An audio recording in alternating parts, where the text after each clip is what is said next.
Elon Musk की Tesla Bharat में घुसी। क्या ये सदी का पहला विदेशी आक्रमण है?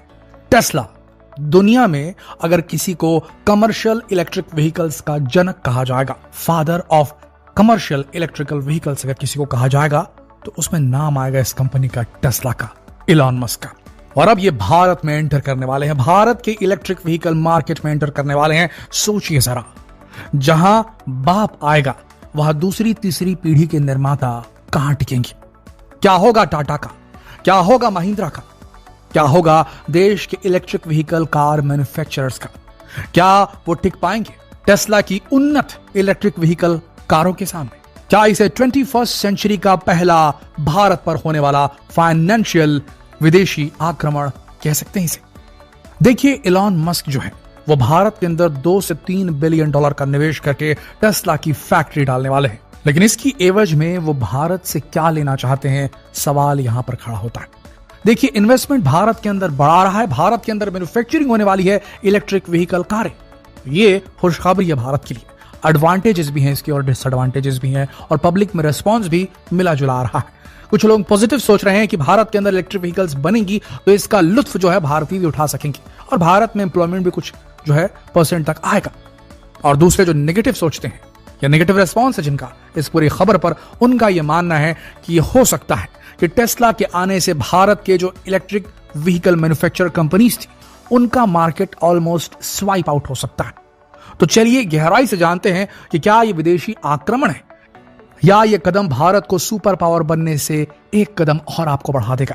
जानते हैं इस वीडियो में, सारे तथ्य आपके सामने रखेंगे, आप खुद डिसाइड कीजिएगा।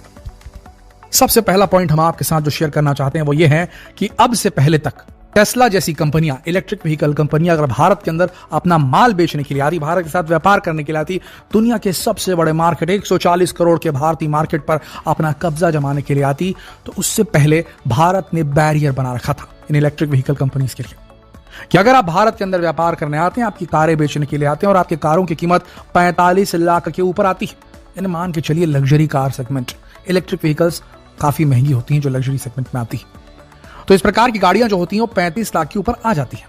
तो भारत ने साफ क्लियर कर रखा था कि 35 लाख की अगर आपकी गाड़ी है, इससे ऊपर की गाड़ी है आपकी, तो जितनी कीमत है उसके डबल के लगभग आपको ड्यूटी लग जाएगी। ड्यूटी इन द सेंस, आप दूसरे देश का माल, दूसरे देश में बना हुआ माल हमारे देश में बेचने के लिए आ रहे हैं तो हम उसके ऊपर एक कर लगा देंगे, एक टैक्स लगा देंगे। नहीं तो अगर आप सस्ता माल बनाकर बेचेंगे तो भारत की जनता आपका माल खरीदेगी। भारत में बनाने वाले मैन्युफैक्चरर्स का तब क्या होगा? उनकी तो दुकानें बंद हो जाएंगी।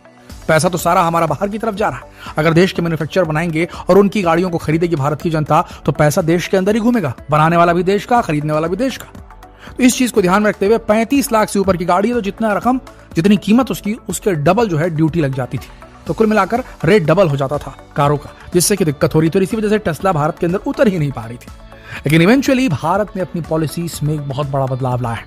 जी हाँ, बड़ी खबर, पीएम नरेंद्र मोदी जी, पीयूष गोयल जी, भारत के कॉमर्स मिनिस्टर, और एलॉन मस्क के बीच में एक बहुत बड़ी हाई लेवल वार्ता हुई है जिसमें एक नई पॉलिसी लाई जाने का कंफर्मेशन ऑलमोस्ट आ चुका है, जिसमें कि जो इंपोर्ट ड्यूटी है इसे बहुत हद तक खत्म कर दिया जाएगा। लेकिन इसके लिए भारत ने अपनी तरफ से शर्तें रखी हैं और डेफिनेटली एलॉन मस्क ने भी अपनी तरफ से शर्तें रखी होंगी। और यही जो होने वाला है, जो अपनी अपनी शर्तों को मनवाने का ये है, और कॉन्ट्रैक्ट के टेबल पे या डील के टेबल पर जब ये दोनों पार्टीज बैठी होंगी तो यही डिसाइड होगा कि ये जो हो रहा है, टेस्ला जो भारत के अंदर आ रही है, वो भारत को आगे बढ़ाने में मदद करने वाला है या फिर भारत के ऊपर ये 21वीं सदी का पहला विदेशी आक्रमण है। और इस डील के दौरान, इस कॉन्ट्रैक्ट के बीच में या ये पॉलिसी लाने से पहले जो मेन चीजें हैं एलॉन मस्क की तरफ से ये रखी गई है कि हम यहां पर अपनी गाड़ियां लाना चाहते हैं, इंपोर्ट ड्यूटी आप कम कीजिए। भारत सरकार ने अपना पक्ष रखा, ठीक है, आप भारत में आकर के अपनी फैक्ट्री डालिए। आप चाइना में अपनी फैक्ट्री डालेंगे, बता दें आपको टेस्ला की सबसे बड़ी फैक्ट्री जो है चाइना के अंदर है, और चाइना के पास बहुत बड़ा लिथियम रिसोर्स भी है जिसकी मदद से वो लिथियम आयन बैटरी बनाती है और उसको इलेक्ट्रिक कारों में फिट करके वो माल अपने देश का वहां खपा भी रही है और असेंबली का काम भी कर रही है, मैन्युफैक्चरिंग का भी काम कर रही है। तो बहुत बड़ा पैसा जो है, मुनाफा जो होगा इन गाड़ियों को बेचने का, वो चंक चाइना में रुक रहा था और वहां से गाड़ियां लेकर के वो भारत में बेच रहे हैं टेस्ला। तो चाइना मेड गाड़ियां भारत वाले थोड़ी खरीदेंगे, तो हम अपने पैसों से अगर इनकी गाड़ियां खरीदते तो हमारा धन तो इनके देश में जा रहा है और ये उसी से हथियार बना के हमें दबाने की कोशिश करेंगे, हमारी जमीन खींचने की कोशिश करेंगे। तो ये तो बिल्कुल संभव नहीं था। तो भारत ने कहा आप चाइना का माल यहां बेचोगे तो इंपोर्ट ड्यूटी ज्यादा रहेगी, अब भारत का माल भारत में बना के बेचोगे तो इंपोर्ट ड्यूटी हम कम करने को तैयार है। पहली बात ये हो गई। अब सुनिएगा जरा गौर से, भारत दुनिया का सबसे बड़ा आबादी वाला देश तो है ही, सबसे ज्यादा स्किल फोर्स की पोटेंशियल वाला भी देश है। देश के अंदर बहुत बड़े पैमाने पर अनएम्प्लॉयमेंट है, बेरोजगारी है। जो कहता है कि नहीं है तो वो गलत है देश के अंदर। और इस वजह से ये जो जॉब खोज रहे हैं, अगर इनको ट्रेन किया जाए तो बड़े पैमाने पर, बहुत बड़े पैमाने पर जो है प्रोडक्शन कर सकते हैं। ये है कि टेस्ला दुनिया में जिस किसी भी देश में प्रोडक्शन कर रही है उससे बड़ा प्रोडक्शन भारत के अंदर हो सकता है। कारण नंबर 1, चाइना में भी आबादी है और चाइना में भी स्किल्ड फोर्स है। भारत के लोगों को तो ट्रेन भी करना पड़ेगा एम्प्लॉइज को, लेकिन चाइना में ट्रेंड है। लेकिन चाइना के साथ दिक्कत यह है कि चाइना पूरी एक फैक्ट्री बन चुका है। वो बड़े पैमाने पर लार्ज स्केल प्रोडक्शन करता है और तब वहां पर कॉस्ट कम होती है और उसके बाद कंपनी को फायदा होता है। ये उसके काम करने का तरीका है।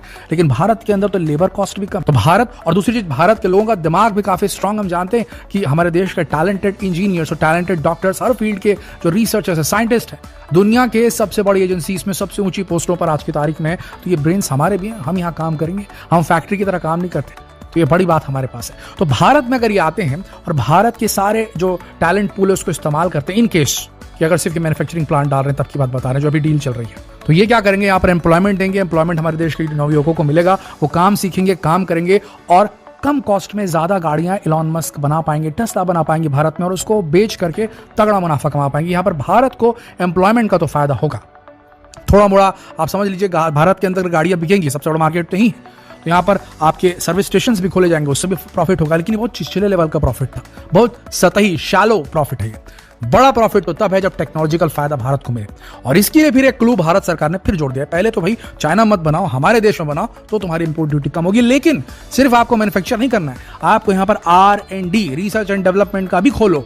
और खोलने के लिए भी हम आपको ऐसे ही नहीं बोल रहे हैं, भारत सरकार ने डेफिनेटली ये चीज सामने रखी होगी, जो सामने भी आ रही है कि भाई आपको हम R&D का यहाँ पर बनाकर देते हैं, आप यहाँ पर R&D भी कीजिए अपने कंपनी के लिए। यानी कि आपका इंजन और कैसे एफिशिएंट बनाया जा सकता है, कम बिजली में ज्यादा दूर तक कैसे चल सकता है, इसके ऊपर आप रिसर्च, इन सारी चीजों के ऊपर रिसर्च कीजिए। अगर वो भारत के अंदर रिसर्च होगा, भारतीय वैज्ञानिकों के साथ होगा, तो डेफिनेटली कहीं ना कहीं टेक्नोलॉजी लीकेज तो हो गई होगा दोस्तों।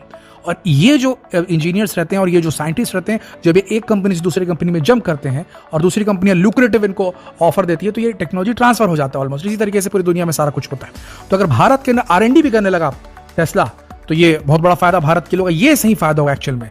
हमारे पास वो टेक्नोलॉजी आएगी जो जनक है, कमर्शियल इलेक्ट्रिक व्हीकल के जनक है, उसकी अगर टेक्नोलॉजी भारत अंदर आ गई तो भारत के लोग और भी ज्यादा दिमाग वाले, हमें ऐसा महसूस होता है, आपको भी ऐसा लगता होगा। तो इस वजह से हम बेहतर तरीके से फायदा इसको उठा पाएंगे। तो R&D जो खुलने वाला है अलॉन्ग विद फैक्ट्री, वो ज्यादा फायदा पहुंचाएगा। दूसरी चीज, चाइना के अंदर जैसे बैटरी वगैरह बनती है, दूसरे कंपोनेंट बनते हैं, आपको बता दें भारत ऑलरेडी टेस्ला को $1 बिलियन से ऊपर के कंपोनेंट एक्सपोर्ट कर पाया है।